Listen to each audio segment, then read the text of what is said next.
নমস্কার বন্ধুরা, প্রো কিচেনে তোমাদেরকে আরও একবার স্বাগত জানিয়ে আজকে তোমাদের কাছে 1 প্যাকেট সুজি দিয়ে 1 কেজি গোলাপজাম মিষ্টি বানিয়ে দেখাবো। কতটা সুন্দর দেখতে লাগছে, কতটা সুন্দর খেতে হয়েছে বন্ধুরা। মিষ্টিটা না বানানো দেখলে কিন্তু বুঝতে পারবে না। তার জন্য পুরো ভিডিওটা তোমাদের দেখতে হবে, দয়া করে স্কিপ করে যেও না। মিষ্টিটা কতটা নরম তুলতুলে রসালো হয়েছে বন্ধুরা, এবং ভেতরটা অসাধারণ দেখতে হয়েছে। কিভাবে তৈরি করলাম পুরো ভিডিওটা তোমরা মনোযোগ সহকারে দেখতে থাকো। টিপস দিয়ে পুরো ভিডিওটা আমি তোমাদের সামনে তুলে ধরলাম। এখানে গোলাপজাম মিষ্টি শিরা প্রথমে তৈরি করব। তার জন্য একটা স্টিলের বাটি নিয়েছি, 1 বাটি চিনি নিয়ে নিয়েছি। 1 বাটি চিনি নেব আর 2 বাটি সমান জল নেব। আমি কিন্তু এই বাটির মাপেই সমস্ত উপকরণগুলো আজকে ব্যবহার করব। এখন চিনির ওপরে দুটো একটা নোংরা ভেসে উঠেছে। চিনির মধ্যে এগুলো দেখতে পাওয়াই যায়। ভালো মতো বেছে নিচ্ছি। চিনিটাকে ফিল্টার করেও নেওয়া যায়, সামান্য দুধ দিয়ে ফুটিয়ে নিলে কিন্তু চিনিটা ফিল্টার হয়ে যায়, তখন নোংরাগুলো ভেসে ওঠে। এখন চিনি শিরার মধ্যে দিয়ে দিচ্ছি এলাচ আর দারচিনি, একটা সুন্দর ফ্লেভার আসবে। হাই ফ্লেমে ভালো মতো চিনিটাকে গলতে নেব। চিনিটা গলা শুরু হয়ে গেছে এবং জলের সঙ্গে ভালো মতো মিশে গেছে, সুন্দর একটা শিরা তৈরি হয়ে গেছে। তবে আজকে শিরাটা কিন্তু পাতলা শিরা হবে, একদম একটা দুতার হবে না, বেশি একটা গাঢ় হবে না। বেশি গাঢ় শিরা হলে মিষ্টির মধ্যে রসটা ঢুকতে পারবে না, তাই শিরাটা কিন্তু পাতলা বানাতে হবে। শিরাটা তৈরি হয়ে গেছে, একটা সাইডে রেখে দিয়েছি। একটা ফ্রাইং প্যান গ্যাসে বসিয়ে সামান্য একটু জল দিয়ে 1 বাটি সমান দুধ দিয়ে দিলাম। এটা লিকুইড দুধ, বাইরের কেনা দুধ, চাইলে গরুর দুধও ব্যবহার করতে পারো। দুধটাকে ভালো মতো এখন জাল দিতে থাকবো। দুধটা আমার ভালো মতো গরম হয়ে গেছে। 1 চামচ আমি ঘি মিশিয়ে দিলাম।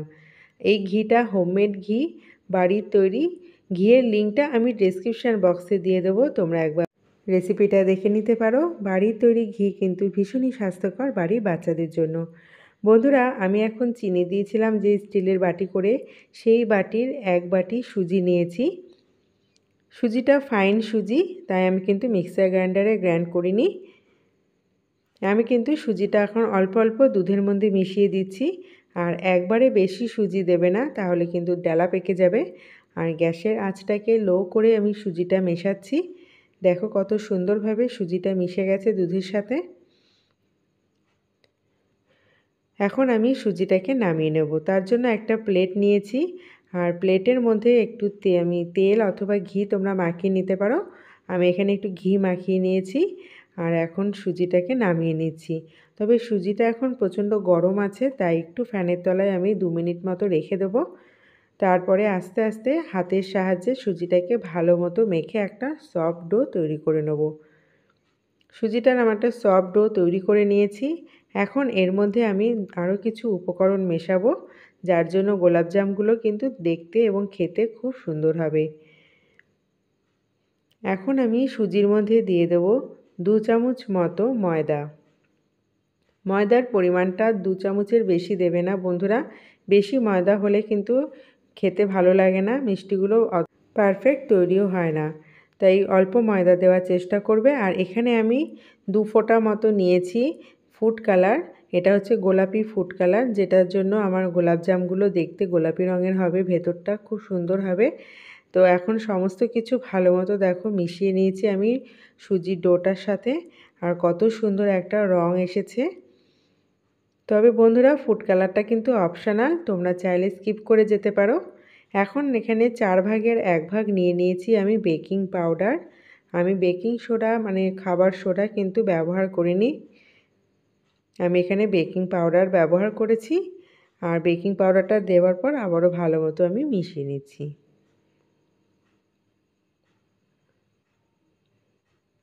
হাতের তালুর মধ্যে একটু তেল মেখে নেবে বন্ধুরা, তাহলে কিন্তু মিষ্টি শেপগুলো দিতে খুব সুবিধে হবে। এখন ছোট ছোট বল করে আমি গোল করে মিষ্টি শেপ দিয়ে নিচ্ছি।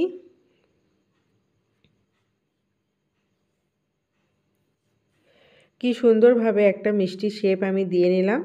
একই রকম পদ্ধতিতেই কিন্তু বাকি মিষ্টি শেপগুলো আমি তৈরি করে নেব।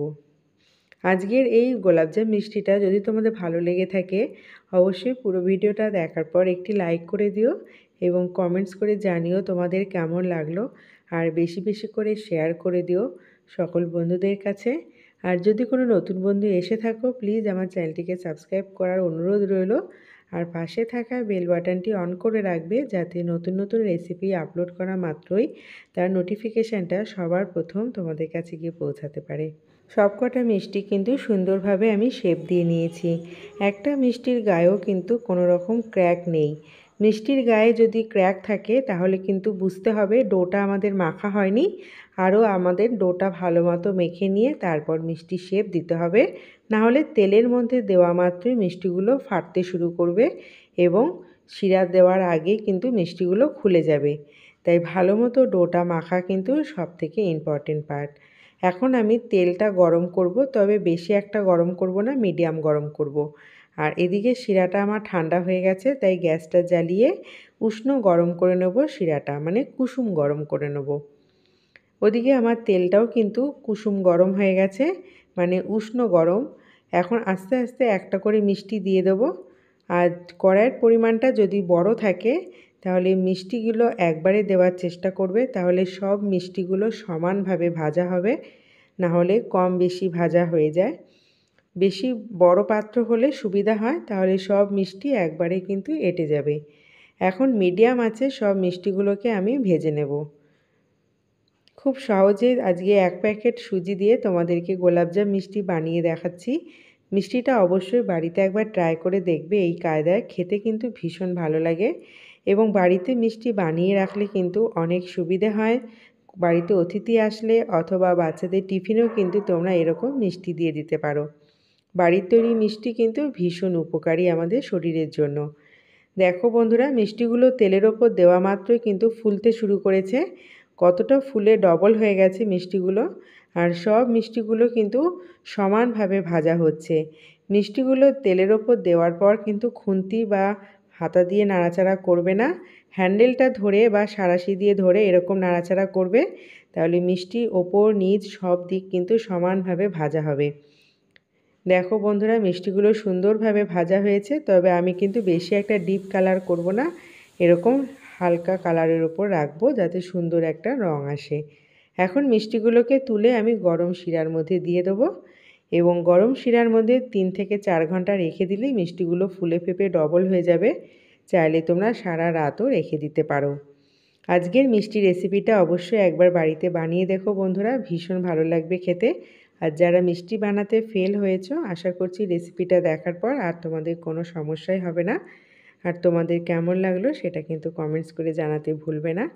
আমার পুরো ভিডিওটা দেখার জন্য তোমাদেরকে অসংখ্য ধন্যবাদ জানিয়ে রেসিপিটা এখানেই শেষ করছি বন্ধুরা। আবার চলে আসবো তোমাদের কাছে নতুন আরও একটা রেসিপি নিয়ে। আর ভালো থেকো, সুস্থ থেকো, সকলকে ভালো রেখো, আমাকে সাপোর্ট করো। আর অবশ্যই কিন্তু বাড়িতে একবার ট্রাই করে দেখো বন্ধুরা, মিষ্টিগুলো খেতে ভীষণ ভালো লাগবে। আজকের মতো এখানেই বিদায়, টাটা।